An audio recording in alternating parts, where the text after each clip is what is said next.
For those who have never met Gabby, she is the Gabriella Miller. She is an awesome author of 3 novels now, sort of dark, cerebral, challenging, fun YA thrillers, I think. And then latest book is what we're going to talk about today. Ending. She's also a teacher in our Legend Fiction Creative Writing School. We've got somebody here in the chat. Hey, Gabby. So happy to see you here. Let's talk about your latest book, Gabby, and Ending, which is your new fantasy thriller, where you, as you said, this hilarious line, you're all about writing nature as a bunch of murderous teenagers. Okay, I why? don't And that even sounds remember awesome. writing that, but that's about right. So what inspired Ending? Do you have you don't have a proof copy or anything you can wave around, do you? No, I wish I did. I actually just finished the last major revision this morning at 4 a.m. So if Wow. I just stop functioning before the camera right now, that's why. But yeah, I just finished the last thing. My editor had a great idea about 2 months ago that required massive rewrites, but I am so glad she told me to do it because it's so much better. Nice. So no, I do not have a proof copy yet, but hopefully Okay. very, very soon. That And is you asked what awesome. inspired it, and it was Well, first I way have to back. shout out Vic in the chat and tell you, shut up, Vic, because he says, what is the beginning of Ending? But yeah, of course you had to go there. What's the blurb for Ending and then what inspired it? Yes, the blurb for Ending is basically there's Priam, and Priam is death himself, but he's in this world that is so young that he's only 18 years old in immortal years. So it's not human 18 years, but he's only 18, he's a teenager. And he's got 3 little sisters, well, 1 twin and then 2 little sisters, loves them all to death, but then the youngest one, who is life herself, just starts being ill, like chronically ill, and he does not understand what could possibly be happening. So he thinks, well, surely it's me. What else can like hurt life but death? So he has just kept his distance from her for hundreds of years until one day she's murdered, and he will not stand for that. Well, there's a twist. Okay. So he will not stand for that. So he goes and he finds the killer and he finds some old relationships that he kind of let by the wayside along the way. It's a story of healing. And it is a story of not only healing relationships, but healing what you believe about yourself. So, what inspired it? Again, twofold. Once upon a time, back in the ancient era of COVID-19, I was in community college and our college was doing Zoom plays because we couldn't, get in person because there was social distancing and all that. So one of the options for the plays that you could enter was 10-minute Zoom plays, and it was like anthology. It was anthology plays, and you could also submit one that you wrote. So I was like, all right, let's give this a shot. So I had just read this book that is back there, but I won't waste your time trying to get it. It's called Stepsister by Jennifer Donnelly, and it also has like personifications of concepts. And I really, really loved that book. So I kind of took that as inspiration. I was like, okay, what can I do with personifications of concepts?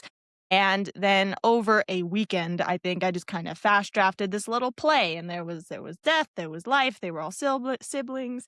Thank you very much, the real awesome kitty. And I am the first to admit the play was not my magnum opus, but it was a fun time. And it stuck in my head, and it stuck in some of my audience's heads. They were like, this concept is really interesting. So then I wrote a short story, and then I wrote a novel, and now it's going to be a quadrilogy, but I just finished the novel. It is a mystery thriller that I am getting a lot of feedback, is a lot like Six of Crows. So if you guys like Six of Crows and you want a similar vibe to that, Ending is for you. And other than the second part that inspired it, that was like what inspired like the meat of it, but then the soul of it, I guess, the Priam's journey was inspired because I used to really, really have a hard time with spiritual OCD and scrupulosity, and I, praise God, have been healing from that a lot the past couple years. So it's not such a thing anymore. But I remember just how not great an experience it was, and so Yeah. I wanted to explore that in this book, and so I just kind of made it an analogy. Okay, Death himself just feels like he himself, everything he does all the time is just destructive and bad, and so he has to be very like controlled of himself. He has to stay away from people. He can never feel happy. He's always like not doing enough. He feels like he's being selfish all the time. And then he needs to learn to heal from that. Like, no, your life is beautiful. It's you are a beautiful thing. And so that's a lot of his journey as he goes through. And I was actually just thinking the other day, I don't even, what scene was I writing? One of the scenes. I was sitting and I was revising it, and I was thinking to myself, okay, I don't know if like objectively this is the best scene I've ever written, but to me, like in my mind, I was Priam. Like I was in Priam's head. I remembered this like exact experience and it was something really from my heart. So it was a really exciting process and I am happy with the result and I'm happy with the responses early readers are giving. And yeah. That's fantastic. Okay, amazing. And for those who have never heard of you or met you, you do have two of your own novels right above your head there, Don't and Done. Mhm. Tell us briefly about that, and then I want to talk about what's your origin story and what are you up to and who's Gabby. So, but first, what are your books so that we can go buy them? Absolutely. Thank you. Yeah. So Don't is my debut novel. I wrote that, or well, I wrote it starting back when I was 13, but it was published back in 2022 and it follows, I almost said Priam. Apparently, I have a thing with two syllable names that start with P. Peyton, who is a young woman with severe lupus, like life threatening lupus. And for those who don't know what lupus is, what is it? Yes, it's an autoimmune disease where your own immune system attacks your body and just kind of eats you away. And hers is particularly severe. A lot of people, might have a milder case of lupus and they have to, pay attention to it, tend to it. But this one is like actually killing her. So the pain keeps her up at night. And so because she's up at night, she winds up being the only witness to a crime that is way close to home. Because, first of all, it involves the person who a few months ago killed her stepfather and it also, in a way that I am not going to say because you have to read it, just in a way, it winds up involving then her stepbrother, who has been like a brother to her whole life, who, since the stepfather died, just all of a sudden seemed to like back away and get very cold. She doesn't understand what's going on. And then all of a sudden, he's also wrapped up in this. So now she's wrapped up in it because she's seen it and people need her to not say anything. And so they're going to come after her. They're going to threaten her. They're going to threaten her family. But she's not going to let that happen. Not while she's still breathing and she is not dead yet. So that is the first book. And then to prevent spoilers for the first book, if you read the blurb of the second book, it's going to give some spoilers, but I'm not going to give them here. It follows a side character who is pretty much Peyton's sister, not by blood. She's pretty much adopted. And it's her story 3 years later, and she's still kind of picking up the pieces after the first book. And not only that, but someone from the first book decides to come back for more. They're not satisfied with all the hot mess that happened in the first book. His character is named Roman. He is the father of one of the main characters in the first book. He still feels like there is a blood debt owed, and so he comes back for vengeance. Mercedes, who is the side character, she is not going to let that happen, even if it means that she has to ally with her worst enemy, whose name is Luis. And it is a reader consensus that he is a sad boy, but he is their sweetheart. So he's. Have you seen that video by Elizabeth Wheatley? I think it is where it's like a little skit and she's holding this little cactus. It's like a little small cactus and it says Okay. morally gray character or mass murder, whatever. And it's like, this is my small baby. I must protect him. That's Luis. So those are those two books. And I'm going to let you guys in on a little secret that I've been keeping just for my newsletter readers and you guys. So a third book is coming out. The third book Wow, is really? going to be an alternate universe type of story. Not multiverse, just kind of like what would have happened if everybody had made some different decisions in the first book, which will be especially exciting for the people who know how the first book ended. And I can't promise it because I need to stuff happens, life is chaotic, but the plan is to release it in March. So keep an eye out for that. Okay, that's amazing. All right, so as you can see, everybody, from the kind of person Gabby is, the kind of stories she writes, there's more like blood under your nails, and there's a knife in your teeth.